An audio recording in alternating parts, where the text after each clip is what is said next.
From the Telegraph, Afghan arrested after 5 attacked with crowbar in hospital. Man, 20, allegedly hit out after being asked to leave the building when his appointment request was declined. Right, before I get into this one, let me just start with a true story. I'm going to tell you a true story that's going to sound completely unbelievable, completely ludicrous, insane, and then I want you to tell me if you think it has the ring of truth to it, all right? You tell me if I'm lying. I was in an elite commando unit, not some rear echelon outfit. I deployed with 4-2 Commando Royal Marines twice and 40 Commando Royal Marines 3 times. 2 of those deployments were in Afghanistan. And when I was in Afghanistan, we were doing quite a dicey job. We were doing advanced to contact patrols in the Kajaki area of Helmand province. Several of the lads who I was out there with didn't make it back. That'd be Chippy Thornton and Dave Marsh. They both got killed in action. Ben McBean lost a couple of limbs while we were out there in Kajaki.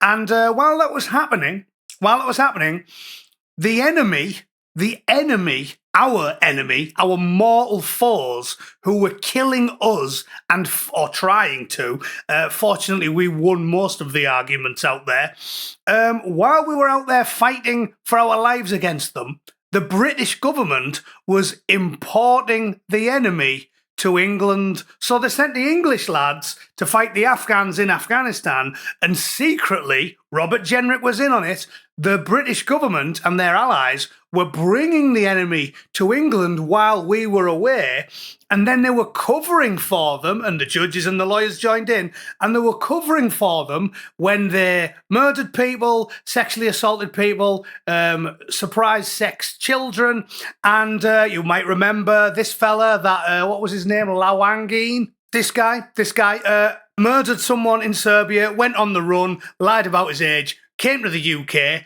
got on the taxpayer's tit, give him a free house, moved him in, and then he murdered an aspiring Royal Marine recruit while he was in England. So, tell me this. Is it a surprise when an Afghan beats 5 people almost to death with a crowbar in an English hospital when it was official government policy to purposely import the enemy that we were fighting in Afghanistan for 20 years?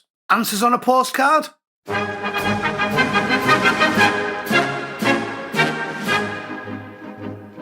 Right then, to say that my blood's boiling about this type of stuff is to do, well, it's an understatement. My blood isn't merely boiling. My blood's evaporated. My piss is boiling in the bladder. And if I was any more angry, I would snap completely, don the same type of backpack as Salman Abedi did when he blew up all those women and kids in Manchester, and head straight for the Houses of Parliament. I'm that close to blowing a gasket. That's how angry I am. They're beating and torturing and murdering you, and the British government and the activist lawyers and the judges and the coppers are helping them do it. So, let's read the story, shall we? Sorry, that was me almost having a stroke. Where were we? An Afghan man attacked hospital staff with a crowbar after being denied an appointment. Yes, he sounds like a splendid fellow. I'm glad we moved him in and gave him a council house.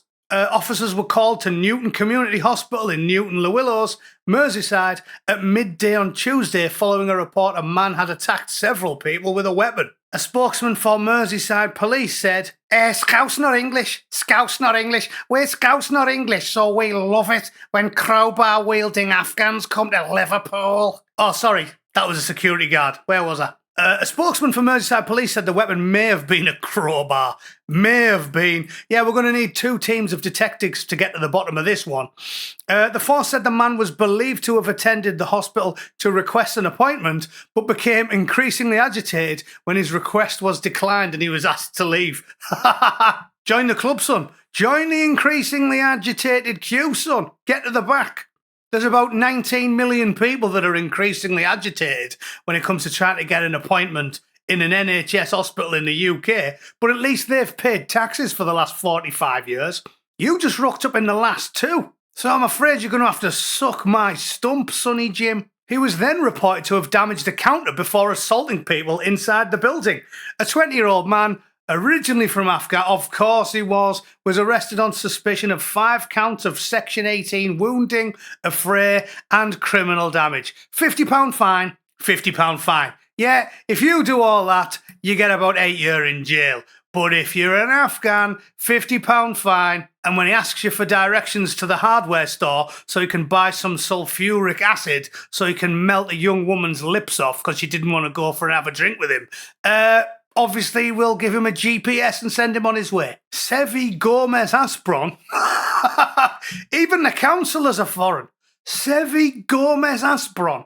Oh, he sounds about as English as fish and chips, doesn't he? At least a few years ago, he'd have had a good northern name, like Arthur Black Pudding or something. Who is Sevi Gomez Aspron, and why is he a councillor in Liverpool? Anyway, sorry, where was I? He said his father, who lived next door to the hospital, heard someone was attacking staff and damaging the reception area. He said around 12:10, I got a phone call from my dad, who lives next to the hospital, and he said a family friend had run to his house to tell him that someone was attacking staff within the hospital and damaging the reception area. I live nearby, so I told him to call the police, and I rushed to the hospital, and so I got there within a few minutes. From receiving the call to arriving, there had been a massive emergency response to deal with the incident. There you go. I mean, we didn't need the eyes on the ground to tell us that, did we? We knew that was going to be the story. It's never a bloke from Sunderland, is it? We didn't need an eyewitness. We could have just, if you just listened carefully from half a mile away, you'd have heard the familiar chant at a British crime scene these days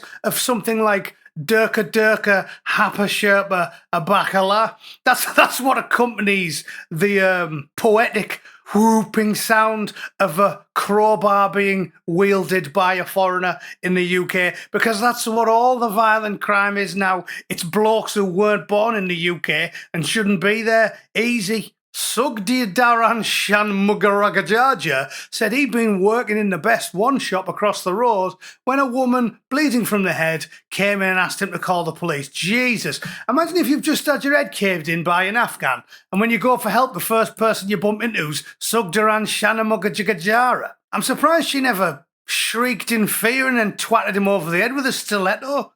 Is there anyone left in England who's actually English? Anyone? Oh, there we are. There's one. Superintendent Sarah Rotherham of Merseyside Police said we were called to reports of a man behaving aggressively at the hospital who had assaulted a number of people. She said officers attended immediately and the man was swiftly located and arrested. Paramedics attended and carried out first aid. Brilliant. Okay then. So no harm done then. No harm done.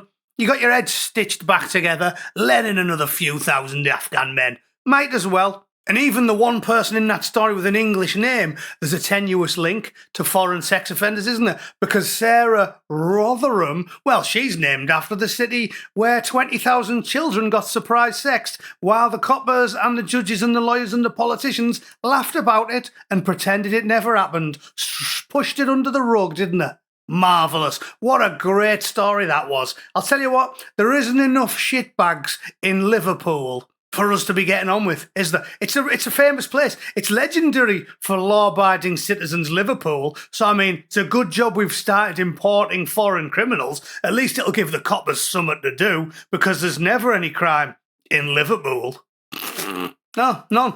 And there's no fat birds in Glasgow, Geordies who can't do maths, alcoholics in Dublin, or sheep shaggers in Cardiff. Yeah, none of that. None of that. So this is, send them all to Liverpool, lads. If you know any foreign criminals, please put their name and address on a postcard, send it to the town hall in Liverpool, and they will find them a council house, because the coppers, they're getting bored. They need some work to do in Liverpool. It's so famously law-abiding. The detectives need training. So I suggest we all pitch in and ship our foreign criminals to Liverpool so we give the coppers something to do. All right? That's me for the day, ladies and gents. It's New Year's Eve, isn't it? Yeah. Have a fantastic New Year's. Go and get pissed, enjoy yourselves, and here's to 2026. There's going to be a few more terrorist atrocities in 2026, but at least the blood red lining around the cloud is that I reckon about 10 million more people are going to get based in 2026, and remigration will go from being the word of 2025 to the deed of 2026. Thanks for tuning in. Have a fantastic night. See you all in 2026. Toodle pip. Cheers.